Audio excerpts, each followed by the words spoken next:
Welcome everybody to the Ram podcast. My name is Rich. And I'm Mark. Welcome wrestling fans all over. Welcome one and all. As we say in the UK, wrestling Mark. pose then, Rich. Let's do our wrestling poses. You do your wrestling pose. You missed it. What's The your wrestling pose. Yeah. Okay, The do what? it again. Ah. There we go. Of course. There we go. Hey, right. Well, as we say in the UK, Mark, we have got bare wrestling news to talk about. It's kind of all over the place, so we're going to try and put this into some kind of cohesion. Because originally this was going to be the Crown Jewel reaction video, and we will do like a little recap of Crown Jewel or talk about the things we want to talk about. But of course, we've got to address the biggest talking point at the moment in wrestling or WWE is Seth Rollins' vacation of the World Heavyweight Championship match. Not match, of the belt itself. So, did you watch Raw? I did watch Raw. You did watch Raw. Okay, so we're totally up to date. So, of course, Seth Rollins, it was under speculation whether or not if he was injured or this was a work. And we've been talking off camera. As in, is it a work? And I'm like, another injury? A fake injury work? 2 months later? Yeah. But no, turns out he's going to be out possibly until... It doesn't look like he might be there for WrestleMania. That's got a big, huge question mark on it. So they naturally addressed that on Raw this week, that we have to vacate the title, and then things go from there. So, Mark, what do you think so far with what you know, or what were you thinking, or what did you want, and did you get what you want? You go. Well, just to go off what you said about his injury, I've heard 6 to 12 months, and sort of like anywhere in between with that like number. Obviously, they'd probably be hopeful that he would be at WrestleMania. Of course. But in what capacity could that be? Like, if it's going to take him, is he going to be, match ready by that time as well? I mean, he's no Super Cena who can, when he recovered within how much months, everyone was the exact moment. Exactly. Yeah. Royal Rumble. Yeah. He's not going to appear at the Royal Rumble, is he? Absolutely not. I mean, when I heard about the recovery period, I was like, maybe for Mania, but I was like, this sounds like a solid Monday Night Raw after Mania return, if I've heard it. Because I know there was speculation of like, he could be out for 2 months, he could be out for the year. It really depends on when they said they were going to open him up and the doctors were going to check the status. It really depends on what he's done. So far, I don't think there is any concrete news. I think we've all just accepted that Seth Rollins, 50-50 might be a Mania. Who knows at this point? But obviously, I hope for Seth to have a speedy recovery. It has definitely shaken things up in a more interesting way, if I'm completely honest. So what they did is obviously they had Adam Pearce come out to address the whole situation officially, that Seth Rollins is out, and then they had like the Vision come in basically in the big massive black Jeep. Bron Breakker has got the World Heavyweight Championship over his shoulder, which looks rather fitting, in my opinion. Bit of a test to see what the crowd thinks of it. And based on that alone, I would say the response was kind of mixed. Like, they're booing him, like, because Bron Breakker obviously gets the boos of being a heel, but he gets plenty of and it's like, so people like him. They've accepted that he's a heel, but they like him. And Adam Pearce had a little promo. Bron Breakker refuses to give the belt, like, beg me, say please, all that kind of heelish stuff. Gives it to Paul Heyman. Paul Heyman bestows it upon Adam Pearce, and announces that they will not be able to compete in the mini Royal Rumble at the end of the night. Who will decide who will be the other number one contender for the World Heavyweight Championship? So Adam Pearce basically said, no, you're not allowed in it because you took out. He said that halfway through the episode, because I remember he says, give me the belt, is the short version. He takes the belt and went, thank you, and then wandered off. And then I thought, oh, they're going to have a big little mini Royal Rumble, like 15 people or something, which they did. But halfway through the episode, Paul Heyman goes to Adam Pearce's dressing room saying that, please I want you to rethink your decision about not allowing the Bronze to be in the contenders match for the number one contenders position. But I was like, I don't remember that first part of the conversation ever happening. So I was quite confused when watching this, like, because I missed a couple of bits in the old trigger happy fast forwarding. Guilty as charged. Sometimes. Yeah. And I like cutting on the Royal Rumble match, and I was just like thinking, should they be in that? And but maybe it's like more of a protection type of a thing. Yeah, and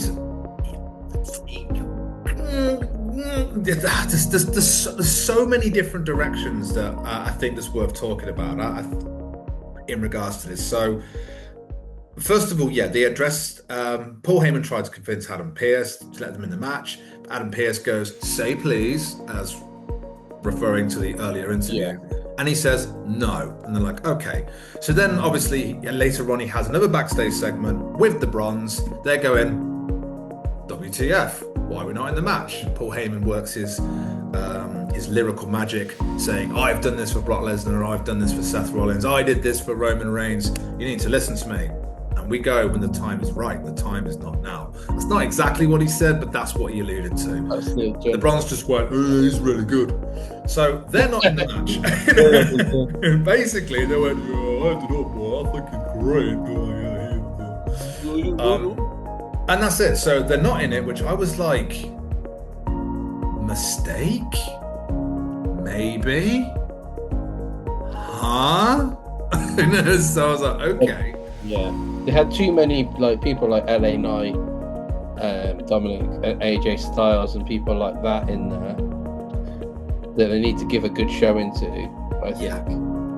So we have to go with, obviously, the winner of the match, which was Jey Uso. And I'm not completely against the idea, because I think that Jey Uso, as right now, is he feels like he's slowly turning heel or slowly becoming Roman Reigns. I think that's kind of interesting at the moment. Doing that by eliminating his brother and just being like, I'm doing what Roman told me. Roman's right. You gotta look out for number one. There can only be one winner of a match, and you were hanging over the ropes, kid. So you've got Jey Uso versus CM Punk, and I was like, I'm not sure about this, if I'm completely honest. I think, yeah. I know you mentioned LA Knight, but I was like, you could put it on LA Knight for a little bit, because we've clearly got a transitional champion going on in there. So why not LA Knight? He gets a massive reception. People chant his name. The crowd always elates when he walks out. I was like, you could use this opportunity to test what he's like with the World Heavyweight Championship and then go back to your original plan, whatever it is you're thinking of. Wouldn't be a terrible idea. I don't know, what do you think? I don't think that this is going to play out as a one-on-one anyway. Okay. I might expect somebody to get attacked and it become Uso versus LA Knight rather than CM Punk. Do you think so? And CM Punk can get his title shot a little bit later on. I think there's a bit of an element of panic, isn't there? Like, absolutely. And do you know what? I don't really blame WWE for that, but at the same time, I'm like, okay, I understand why you've done this. WWE has become, I would say, a little bit more, or maybe a lot more political with the acquisition of Endeavor buying the company, basically trying to bring wrestling up to the standards of the UFC, even though they are totally different demographics. So I'm thinking, like, who do we put our belt on? Because the person who holds the belt is the face that's going to bring people into the arenas. And then they're thinking about it in a much more marketing kind of way. So CM Punk, all-time favorite, legend, sure, why not? I'm not even sure just putting the belt on Punk at this point feels right. I just kind of felt that he needed to beat Seth. Narratively, he needs to beat Seth for the belt. So just having the belt, I was like, yeah, you could do it. You could do it. That erases, doesn't it? It erases the last 6 months. Yeah. But whereas they've got the LA Knight Jey Uso story going this whole time. Wow. Yeah, you could do that. Because I was going back a little bit. I was a bit confused because CM Punk had a triple threat on Raw last week, and he won the match for the number one contenders position against Seth. But the Seth's injury was very much looming in the air, so it was kind of like, I'm confused. I literally wrote down in my notes like CM Punk number one contenders confusion. But luckily Raw has now answered that. So they had the Battle Royale. It was pretty good, as it normally started off. The first few minutes were like too many men in the ring at the same time. People just literally... At one point I saw Jimmy Uso just standing in the corner waiting for his bet. Like, wasn't pretending to be injured or anything like that. He was just leaning like... And it also, like, when LA Knight and Jimmy went over the ropes, it was like the slightest touch. It was like, there you go, bye. It was almost like they were going already. Like. But like I said, I said putting the belt on Jey Uso is a safe option. It's very popular. Everyone loves a good old yeet. It is interesting with the dynamic with Jimmy and Roman as well. So I was like, story-wise, it makes sense for Jey to have the belt. Do I want Jey to be World Heavyweight Champion? Not particularly, because Jey Uso matches don't usually enthrall me with excitement, if I'm honest. Yeah. But the way things are going, it could be. So... And do the Bronze now get involved in this and help Jey to win this time round? And is there something else that's going to be brewing with the Vision? Are they going to keep this Vision storyline and add members? That's the thing. So what are the Bronze going to do? I mean, there is also the argument that Bron Breakker should be in the match. Bron Breakker versus CM Punk Saturday Night Main Event. Bron Breakker takes the belt. Why not? But at the same time, I think WWE are kind of going, oh, I don't know if we should put one of our belts on someone who is... I mean, Bron Breakker is still only 28. Which I think is crazy, to be quite honest. So, he is... And now they're wanting to have the Brock versus Braun at Mania. Yeah, they could do that. Or it is because maybe Sami Zayn, maybe our boy. Maybe the road that we want. Maybe he's not winning the Rumble and Braun is. I don't know. Yeah. I don't know. Either way, it's interesting to see what happens next. Maybe, am I excited to see CM Punk versus Jey Uso? Not particularly. But I am a little bit more interested in it because of this sort of mental complex that Jey Uso is going through at the moment, which I think has actually made him a lot more interesting. That's it. So I guess we'll just have to see what's going on there. What else was that? They can't just give it to Punk. They can't. It's got to be Jey Uso in that scenario that wins. So you're good. Yeah. So I think we most likely will do a predictions video. But that's the thing. I haven't made my mind up yet. I haven't made my mind up. I was like, you could go with the happy waving, I'm glad to be here, CM Punk kind of championship material. It's going to sell a lot of t-shirts, but then again, so's Jey Uso. Jey Uso could arguably be more popular than CM Punk. Yeah. Maybe. I don't know. I think maybe my stubborn 42-year-old brain is always going to go towards CM Punk, but Richard, lots of new fans have come in since then. Just one thing to just point out. Becky Lynch is definitely not in the Vision anymore. Yeah, I was wondering that. Yeah. She's She was temporary contract. After calling Paul Heyman the Penguin Man, I don't think the Penguin Man and the P Rick. Yeah. I don't think she's got a spot anymore. But I'd have quite liked it if she'd have still been a Heyman girl. I think that could have still worked.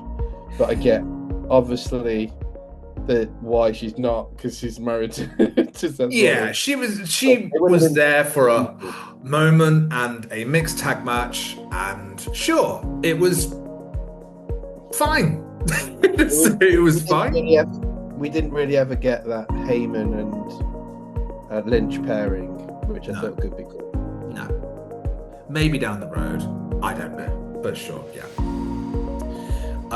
Speaking of which, of further news as well, there have been what I was thinking about this earlier on, there have been 2.5 championship changes. We've done the 0.5 with the World Heavyweight Championship because we haven't got a champion yet. We've just got a match for the belt. Also, speaking about our boy, I know we keep saying our boy, I mean my boy, you agree. Sami Zayn, SmackDown last week, drops the US title to Ilya Dragunov. And I was like, yeah, sure. Surprised? Yeah. But also I was like, that was the best part of SmackDown. Yeah. So I was like, because he literally has had wicked matches. And I thought, I like that. I liked the open US title shot. But this can still play into if they want Sami Zayn to win the Royal Rumble. MFTs take him out and just completely annihilate him. Yeah. He's not got the belt anymore, which I think should have happened on SmackDown, just gone. Yeah. Because it just felt a bit flat. Not the match was great. Just Solo walking out and causing a distraction enough to lose after such great matches. True. It could have been something bigger than that. Or does it need to always be a big interference? Yeah. But also, it wasn't really a distraction. So, because he got distracted, went okay, he turned around just enough time for Ilya Dragunov to run at him, and he still hit him with the suplex. And I was like, oh, so he didn't distract him. He hit the move. But yeah. Maybe you give him just that little bit more momentum. Yeah. That he needed to. Maybe he was still thinking Solo is in my mind. Solo. I'm glad that Solo and what are they called, Mark? Because I keep calling them the NFTs, but that's the non-fundable token thing, isn't it? MFTs with a MFTs. But I don't know what that stands for. I thought it was My Family Ties or something like that. My best friends together. My friends together. Modern Family. Yeah. I'm glad that they've got something to do. Yeah. Because I was just like I don't know what you're going to do with Solo Sikoa. It seems like you have buried this man. But no, he's got his own little pussy. And he's now going to be going up against the Wyatt Six, which was a pairing I never saw coming. And thought, you know what? Go on. It's close. It's close. The new name for the bloodline stands for My Family Tree. The MFTs. I'm still going to go with My Friends Together. But yeah, so so basically, I know we kind of sort of cross wires on that one a little bit, but yes, Sami Zayn drops the US title, and actually read online the reason they did that is what he says, because he wanted to give the title to Ilya Dragunov. Yeah. So I was like, is he just showing a bit of respect to the other guy? And you know what? I really like Ilya Dragunov. I think he's a wicked wrestler. I've watched a ton of his stuff in NXT. Yeah, I think something like that would be really good, and that frees up Sami Zayn for hopefully to win the Rumble.